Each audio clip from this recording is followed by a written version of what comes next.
My name is Elaine Byrne, and I'm the Year 2 Programme Director for Ireland with my colleague Cathy Doyle. And we both welcome you this evening to the audience near and far on this wonderful summer evening in Dublin. I'd like to also thank the people behind the scenes, Justin, Shun and Elaine, who you don't see. You might hear them later on, but they've been working on getting everything ready for this evening.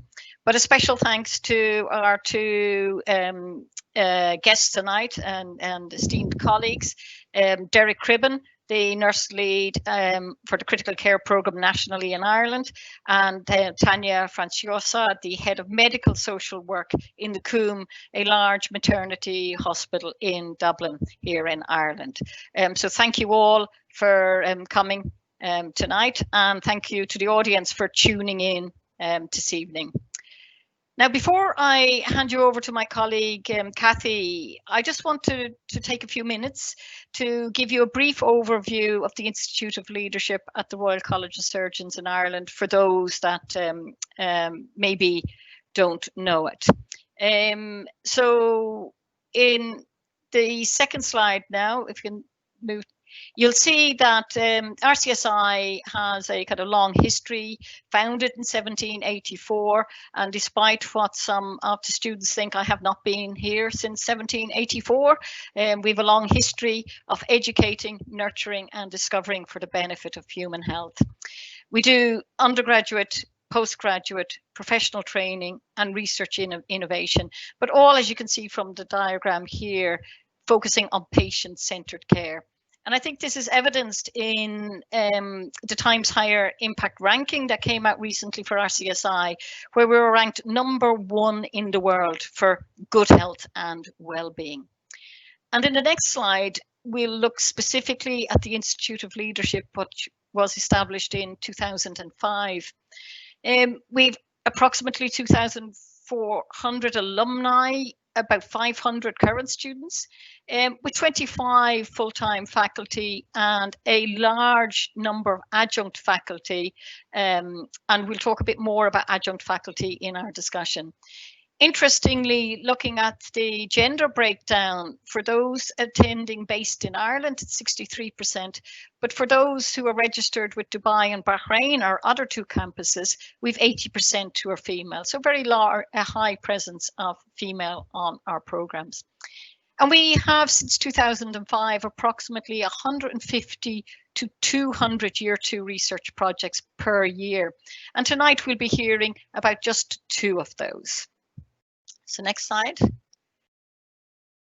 We run a number of academic programs, 3 master's programs, and we're going to talk about those in a bit more detail tonight.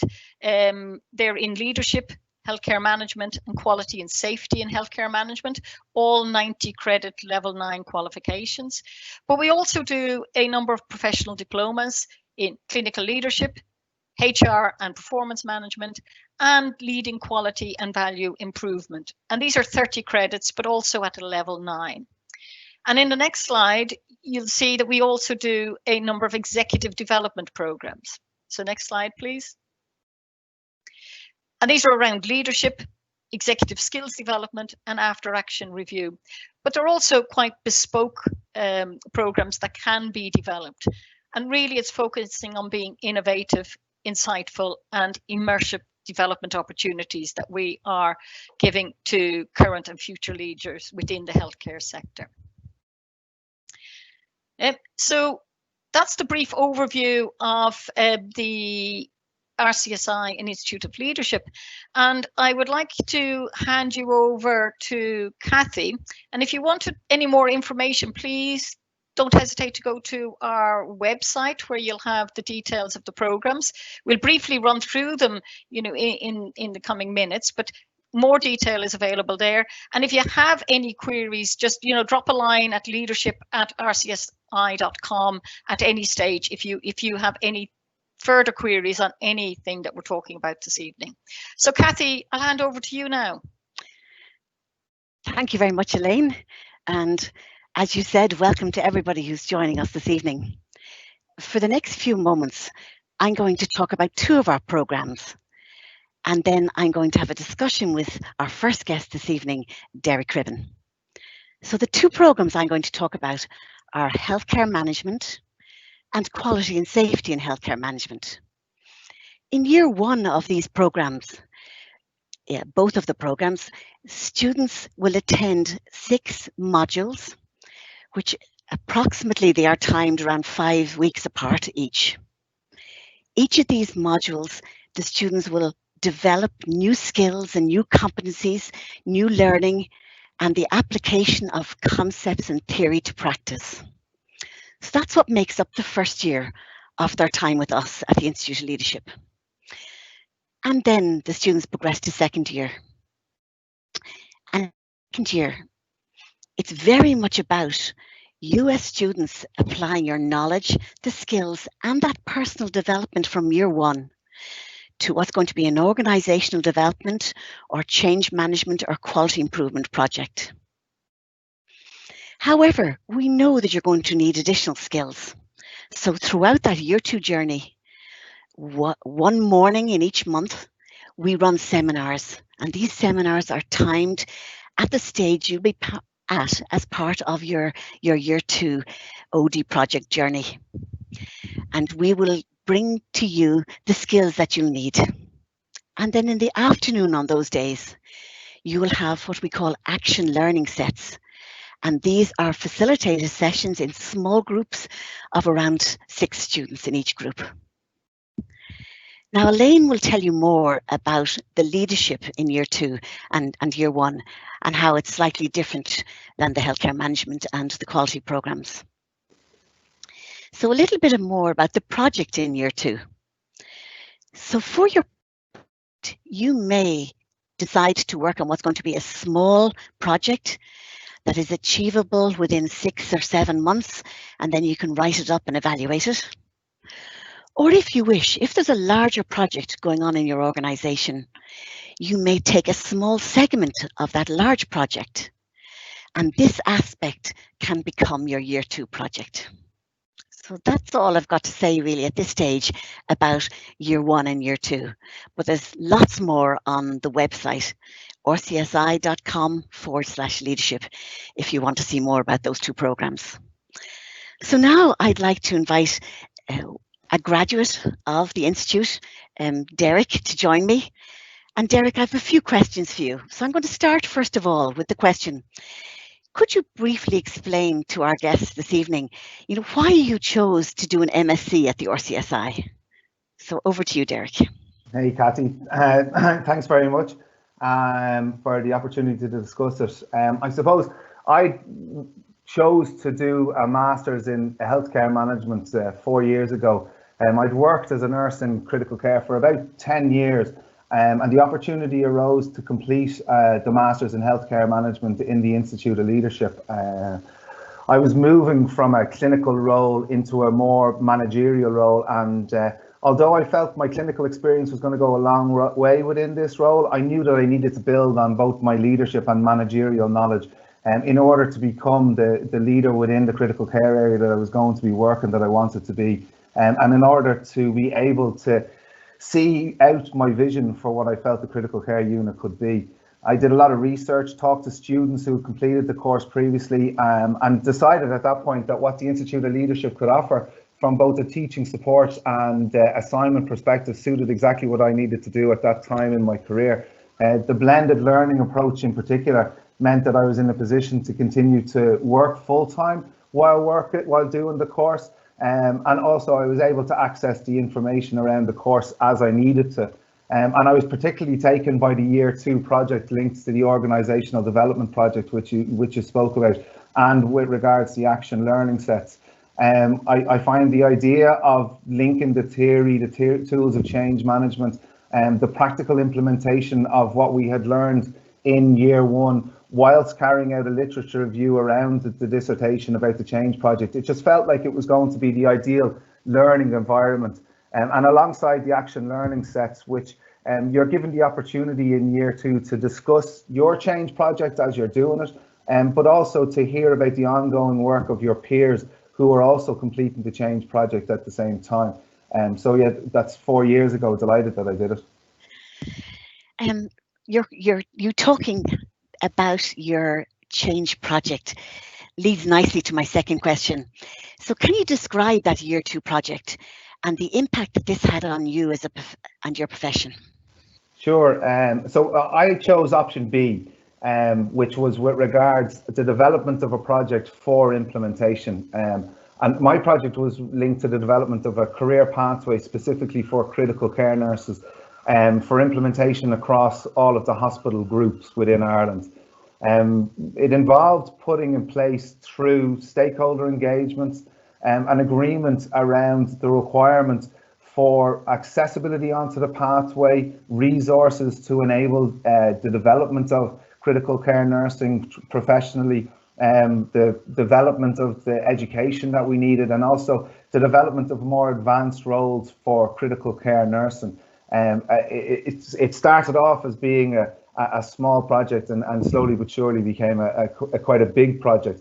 But I've been completing that work over the last 4 years as the National Nurse Lead for Critical Care. And we've had considerable impact, and a huge amount of the impact that we have has been based on the learnings that I got through the completion of the Masters of Healthcare Management. It was very clear that stakeholder engagement was needed in order for us to clearly outline what it was, the vision that we had for critical care nursing. We've developed a National Foundation education module on the back of the completion of the Masters in Healthcare Management. Over 300 nurses have completed that now, and we've secured funding for an additional 2 years for the ongoing completion of that. Importantly, with the National Foundation course that was developed, we put in place structures so that there was prior recognition of learning. So it's the development of a true pathway for critical care nursing.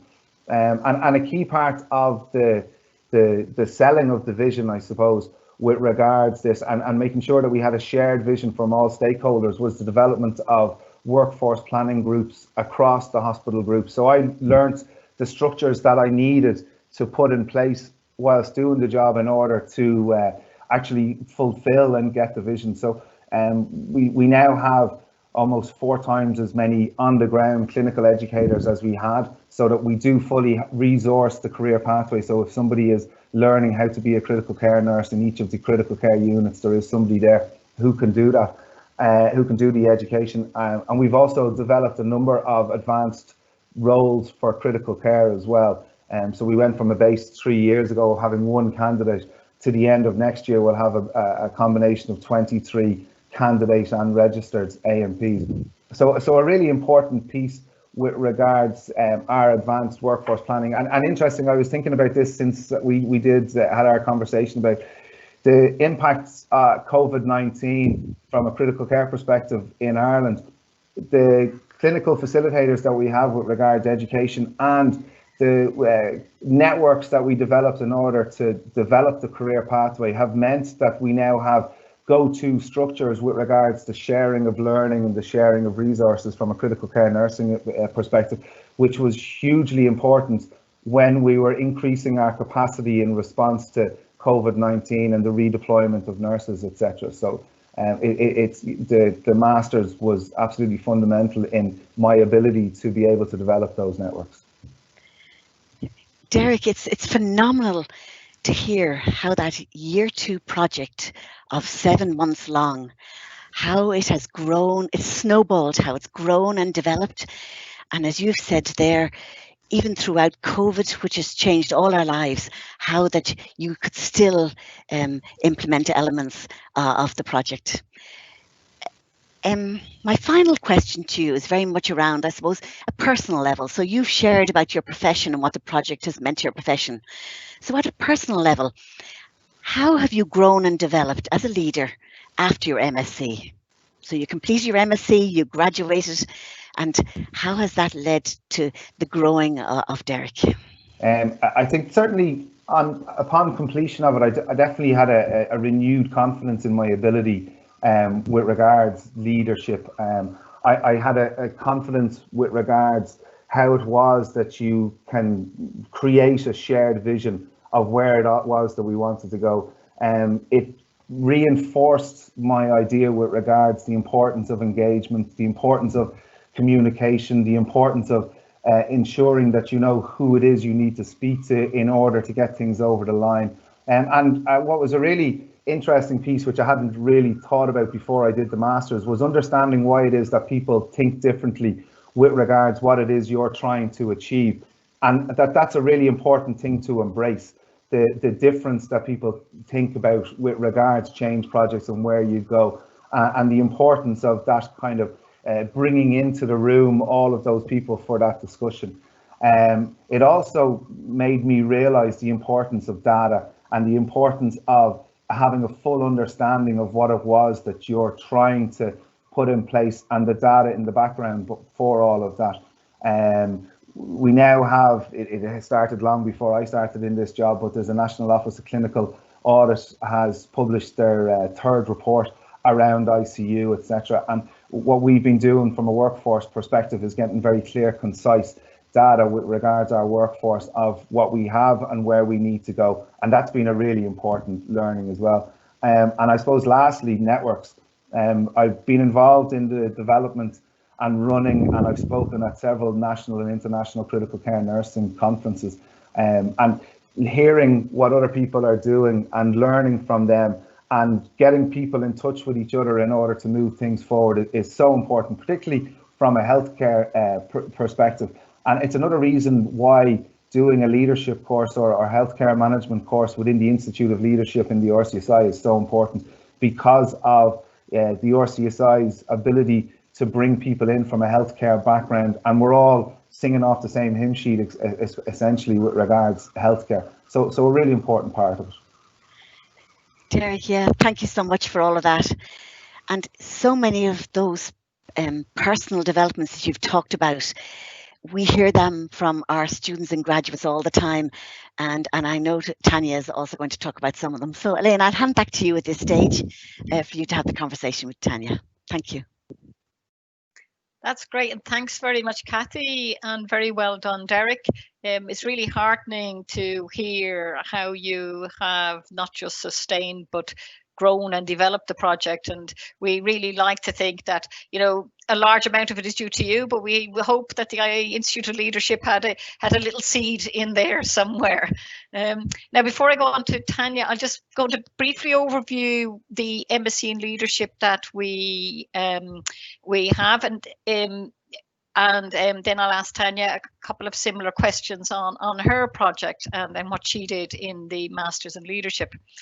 The Masters in Leadership was completely revised in 2017, but it's similar in format to the other Masters in that we've 6 modules in the first year. And I think listening to Derek there, we understand really the importance of kind of personal development and personal growth. And that's why we start with the module on understanding yourself and knowing yourself, because we firmly believe that you need to know yourself before you can lead others and before you can develop the services. So we have modules on the self and on the team and working with others, and how to develop kind of a future oriented mindset in the first year. And as with the other masters, these are the kind of building blocks for your second year.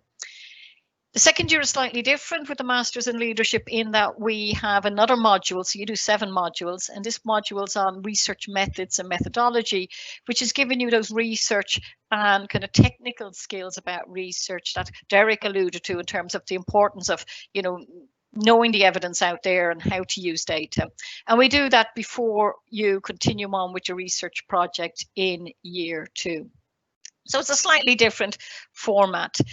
The project that you do in year 2 is a research project. So within that, it's any project within leadership and innovation that you feel is that you want to do in terms of your kind of work or moving things forward in your practice. This year is the first year we've had a cohort, so we changed it in 2017. So the last 2 years we've been running with this master's program. We 27 research projects submitted, and 10 of those were still the organizational development quality improvement projects, but there was quite a number of different projects, and we're going to talk to Tanya about hers. That was a literature review. But first of all, Tanya, I just wanted to ask the same question to that we said to Derek. You know, why did you pick the RCSI? I mean, there's many institutions offering kind of a master's in leadership. So how did you come about choosing the Institute of Leadership? For me, a bit like Derek, I spoke to a lot of colleagues who had done various different master programs in leadership or healthcare management. And I also spoke to some of my peers as well. And I did a lot of research online. I looked at the different institutions. I looked at what RCSI had to offer and what some of the other third level institutions had to offer. And for me, it was really the leadership and the modules in the leadership masters in the RCSI that really stood out for me, and that I was kind of most drawn to. But one of the things, and Derek's alluded to it as well, is that there's those connections with specifically leadership in healthcare. And to me, that's what I felt was really the most important aspect, because I felt I could sit and I could learn the theory of leadership. But for me, I'm quite a visual person, and I like to see how it's applied to healthcare. And within the modules, the lecturers and the faculty are very, very knowledgeable about leadership in healthcare. But then on top of that, they get in guest lecturers and adjunct faculty to come in and to talk about what you've learned in that module and how it's applied to practice, both within the HSE or even private institutions. And I can't underestimate you have to value just the add that brings to the program. So for me, that was the reason it was that I was working in healthcare, and I specifically wanted to study leadership for healthcare. I mean, that's really interesting. And you will see that, you know, in the slides that I presented at the beginning, that we've actually more adjunct faculty than full-time faculty, but that's because these people are in the healthcare sector. And, you know, it's also interesting for us as kind of full-time faculty to keep in touch also, along with yourselves who are working in the healthcare services, but also to have people coming in and keeping us up to date on what's going on. As I mentioned with the research projects, a number were organisation development and quality improvement, but in fact there were 6 of them that were literature reviews, and yours was one, and yours was a scoping review. So could you tell us a little bit as to what your project was about and why you chose to do this as opposed to any other project? So my project was a scoping review that was to inform the development of a medical social work intervention aimed at preventing FGM. So I suppose the reason that I chose the scoping review was initially I'd actually thought that I'd do an organizational development project. And it was through the module 7 where we learned more tools and skills and knowledge in relation to research that I realized that actually I was rushing ahead a little bit, and I needed to take it right back to basics. I was going to be implementing and developing a service that we really didn't know an awful lot about. So as Derek's already spoken about, the importance of data, that's really what the scoping review was for this project. So the scoping review was it basically facilitates quite a broad research question, and the aim of that is to allow you to look at all of the data that's out there to be able to inform a practice. So for me, being able to do that kind of broad scoping review to see what information was out there and what we could apply to our setting and our intervention, so that it would actually fit with the organization and fit with the patient group that we work with. So for me, that was kind of that was a big piece of learning for me in module 7, was that actually you can't underestimate the foundations of the data. And the strong foundations that will actually give us now to implement that project. So my project really was the first step of what will become a much bigger project within our social work department. And actually one of the things that I really learned through my scoping review was the importance of taking a systemic approach to your change projects. I naively thought that this is a small project in the social work department, you know, I'll be able to fly through it, it'll be fine. But actually, I very quickly realized that unless I take a broader, more systemic approach to this implementation of this service, that it's not going to be embedded into the culture of the hospital. So that for me has been crucial learning as I hopefully take this project forward. And I was quite excited to hear Derek talk about how much his project has grown and developed. And I hope that my scoping review will be the foundations to grow and develop this service so that we're actually doing a justice and a quality service for the women that will come through the service. Yeah, that's great because I think sometimes, Tanya, what you're saying is right. Sometimes you want to run before you learn how to walk, and sometimes you do need to take that step back and say, okay, let me look at and kind of map the landscape and see what's out there already. Yeah. And just very briefly, just on before I leave you, just wanted to ask, like personally, I know you've just completed the master's, you've physically just finished it. Over the 2 years, can you see whether personally you've changed and grown? I know it's a short time, but I would just like to know if you think you have. Oh, absolutely.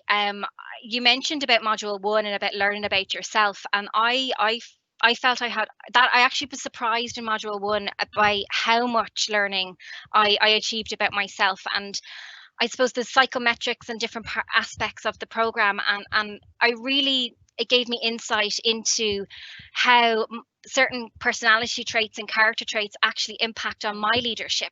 So I've been able to kind of grow and develop the ones that were more positive and work on the ones that maybe weren't as positive. So definitely from a personal growth point of view, I think absolutely. From a professional growth point of view, it's the masters and particularly the year 1 modules has given me this ability to have a more macro, broader mindset when I'm looking at leadership and even management within the department. And I suppose a perfect example of that is actually COVID. I'm a new head of department only in the last kind of 10 months. So COVID came at a very early time in my management career. And what I can say is that the foundations that I developed in year 1 of the masters really gave me the ability to plan and strategically plan how we were going to reorganize our department, reorganize our service delivery to ensure that patients were still getting a good quality service.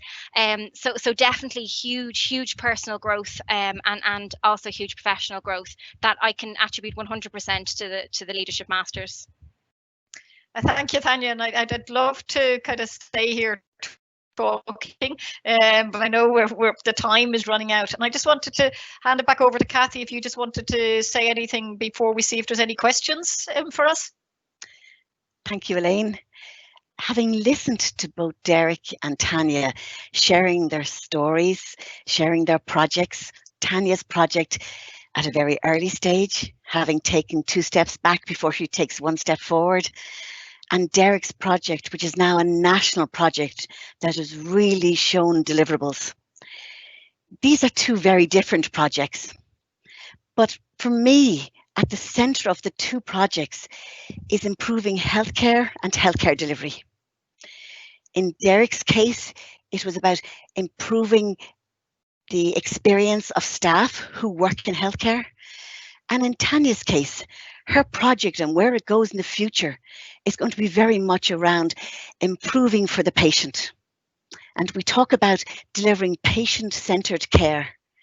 It is one for us here at the RCSI, it's one of our key values, it's what we work towards. You know, yes, we're educators, but the centre of what we do is about the patient. So just to say thank you both.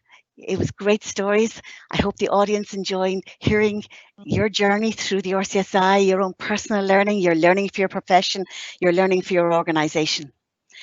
And now I can see that there's some questions coming in, so I'm going to hand over to my colleague, Siún. Siún, would you like to share some questions with us? Thanks, Cathy. Yeah, I think the audience definitely are enjoying the presentations this evening because we've had some lovely compliments and comments coming through, and obviously a past student saying so lovely to see Cathy and Elaine, and the conversation bringing back so many memories and very much resonating with Derek's comments. And we've had a question as well around leadership during the pandemic, but I think actually Tanya has very eloquently answered that in her last piece around how the leadership masters stood to her in her management career during this this recent crisis. So we have some other questions coming through as well here. Some great questions about the program. So so one of the audience would like to know, can you work full-time when doing the master's program? If I may, I'm going to hand over to Derek, because Derek, you mentioned about our blended learning approach. So Derek, you're a testament to this. Can you work full-time while doing your Masters at RCSI Institute of Leadership? Yeah, absolutely. Yeah. So in year one, you're doing 6 modules in year one, and each of those modules is spaced over a 4-week period, and you're doing 3 days of college essentially. But all of the information that you need for the completion of the course is online, which is great through Moodle. And also in year one, you create a discipline that you need for year 2 with regards to completion of your assignments, because they're due at the end of each module. So every 4 to 5 weeks, essentially there's an assignment to be done, but it's based on the learning that you've done during that time. And year 2, the one piece of advice I give for people, particularly based on experiences, that your organizational development project or your literature review, it needs to be a part of your work. It needs to be something that you are doing, like, you know, because that then enables you to live out what it is you're doing for completion of your masters. Now it's look, you're doing academic study, you're doing it over 2 years. There's a lot of work involved in it, while you're doing it, it feels like that's what you're doing. But once you've completed it, there's a great sense of achievement once it's all done. So absolutely, yeah, you can work full time while you're doing the course, and that's directly as a result of the blended learning. And it'll be interesting going forward, because in the new world of COVID and with everything going online, it might make it easier to complete the course. You mightn't have to travel to do the face-to-face, but I think, you know, that blend is going to be really important, because it's really good to get to see your peers when you're doing the course and to build up that relationship, but now it'd be nice to have that blend of online as well. Great, thanks, Derek. We've another great question here from one of the audience. Do colleagues you work with note a change in you because of the master's development, because of the program you've done? I'm going to go to Tanya, because I can see she's giving a nod there and a smile. So Tanya, what changes do your colleagues notice? Some of the comments that I've had is very much that my thinking has changed. So when we're discussing in team meetings, or if we're discussing tasks or aspects about the department, there has been kind of 1 or 2 comments about how my thinking has changed, and that I almost bring in, again, it's about that more macro thinking. And it was things that as a team, our previous line manager absolutely taught of them, but as a team in discussions that we weren't discussing in that same way. Whereas my team have noticed, or some members of my team have commented how that's different and that's changed. Definitely. So there's definitely been comments and changes, and you might slip up and use some of the jargon after your first 2 modules, and they'll be asking, what's a paradigm or a paradigm shift? But definitely, I'd be very, there is definitely noticeable change in how you lead and how you even present yourselves in that kind of professional arena. Yeah. And if I might say, and Elaine, please add to this, we as academics, we see the changes in the student. We see you there in year 1, you're looking around and maybe thinking, oh, I don't know anybody, and how quickly in what was a physical environment, and I'm confident now in our virtual environment, how quickly that you get friends, you join groups, you work together on projects, you communicate with each other through our virtual learning platform that we have. And then you present either your individual or your group assignments. And as the modules develop, and Elaine delivers on module 4, I deliver on module 6, and the difference I see in the students that I would have met in module 1. Elaine, anything you'd like to add? No, I mean, I think it is. I think particularly I quite like year 2, where you see at the beginning, you know, people wanting to change the world, as you say, then getting a bit more realistic in terms of what they can actually do, and they're really high spirits, and then suddenly January comes and the slump hits them, that they're not going to be able to do anything, and the challenges face them. And then to see within a couple of months how they've delivered, and how you can see that visible sense of achievement, which I think, Derek, you mentioned, because it's hard work combining it with your kind of full-time work. And when you, at the end of year 2, you could see, you know, there's a great sense of achievement with all the students, and deservedly so. So we've had some questions about people's own experience coming into the program. So I suppose, is there a particular disciplines or particular programs that would suit particular disciplines? Or maybe you could give some examples of the disciplines that are in the programs at the moment. And is there an experience required? Can somebody come in at having recently qualified into the programs? Well, I kind of add some things first. I mean, we've got, obviously you'd want to study at the Institute of Leadership within the Royal College of Surgeons in Ireland, really, if you're working in the healthcare sector. So I think, if you're not in the healthcare sector, a lot of what we're doing may not be relevant. We do practice-based work. So it's great if you have a few years of experience of working in a healthcare organization. And this can be from kind of being a clinician to, a healthcare practitioner, to administration, management, any aspect of the healthcare sector. Wouldn't be a particular profession. So we've had a wide range of people participating in the courses, mainly healthcare practitioners, kind of medical social workers. I don't know, Cathy, if you'd like to add anything to that? Yeah. I think one of the strengths of all three courses that we deliver is the multidisciplinary attendance of the students. As Elaine said, in every single class, without exception, there are many, many different disciplines from healthcare. We have managers, we have senior administrative leaders, we have senior clinicians, we have directors of nursing, we have the other healthcare professionals are all there in the room together. And students often say to me, perhaps if they're working on a project with a group of 5 or 6 others, they would say, wow, I didn't realize that this is the way a doctor thinks. I didn't realize this is the way that now I understand why a nurse likes to double check this. They're at first hand, they're working so closely with professionals that perhaps in their role, they don't get to work like this. And they really appreciate this. And Derek, thinking back to what you talked about a few minutes ago about stakeholders, and we often think of those stakeholders only being in with our own profession. But the success in life, the delivery of excellent care is all the stakeholders involved along that patient journey. And in our classroom, we have all those healthcare professionals as stakeholders.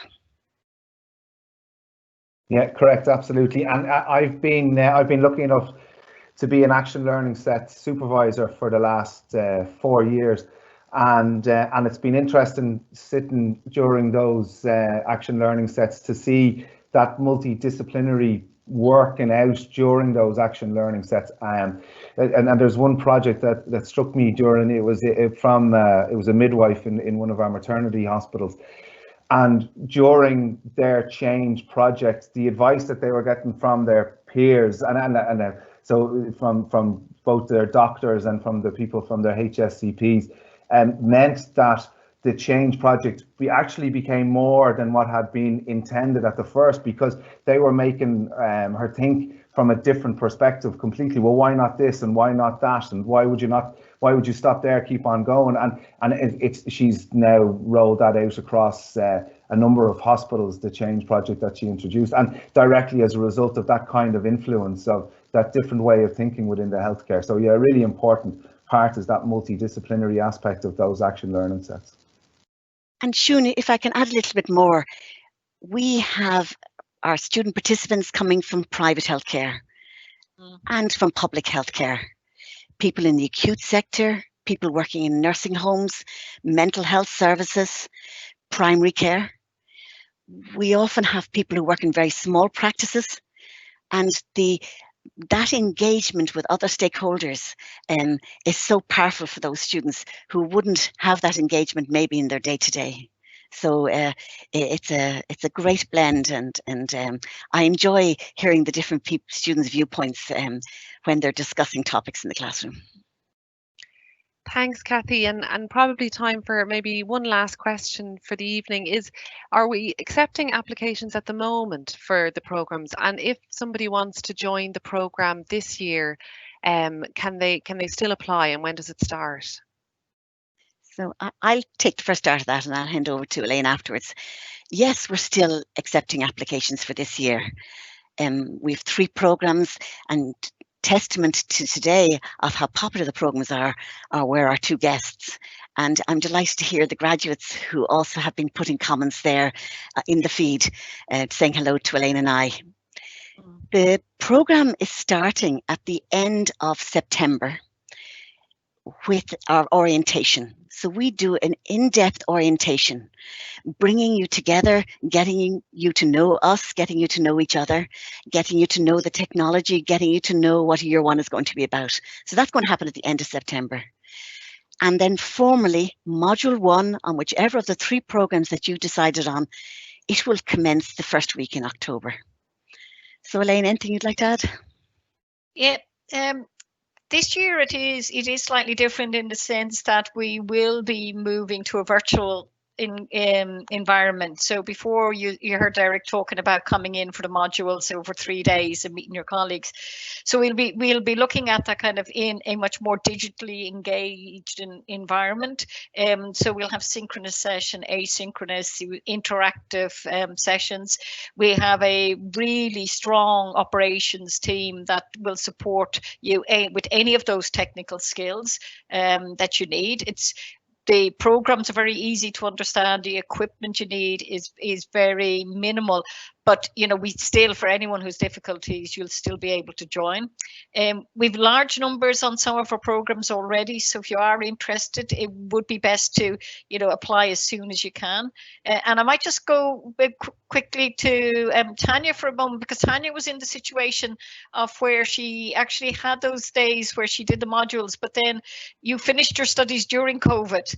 And so you'd experience of some of those digitally engaged sessions, and just to reassure people, of how it felt doing those. Yeah, I have to say they worked very well. I wasn't sure, having come from the classroom-based sessions, I wasn't sure, was it because the classroom-based sessions were so engaging, they were very interactive, very much two-way, and I think that really enhanced the learning process. So I was wondering as I logged on whether you'd get the same feel, and you absolutely do. It was lovely to see the faces of some of my classmates again. I hadn't seen them in so long, but really it was still very much an interactive two-way session, and it worked very, very well. And as Elaine said, the technology aspect, it is fairly minimal and fairly basic, but there was always support from the operations team. Even when we had to do our defence presentations for part of the thesis, even that was done over virtually, and very much again the support there from the operations team, reassurance from the staff, and that opportunity to be very much two-way and engaging. So it worked really, really well, I have to say, definitely. Okay. I don't know, Shun, if we have time for any more questions. I think we're run out, have we? I'd say we're a little bit there maxed out now. We're at 7:15, Elaine, but some really great questions there. And obviously, if anybody wants to talk in more depth, they can contact us at leadership@rcsi.com, and we'd be very happy to answer more questions there. Yeah. So just to close, and thank everyone for joining us this evening. A particular thank you to Tanya and Derek, and to my great colleague Cathy, who've worked together as the program directors for year 2, to the operations team, and to all of you who have joined in this evening. Thank you very much. Bye. Bye. Bye.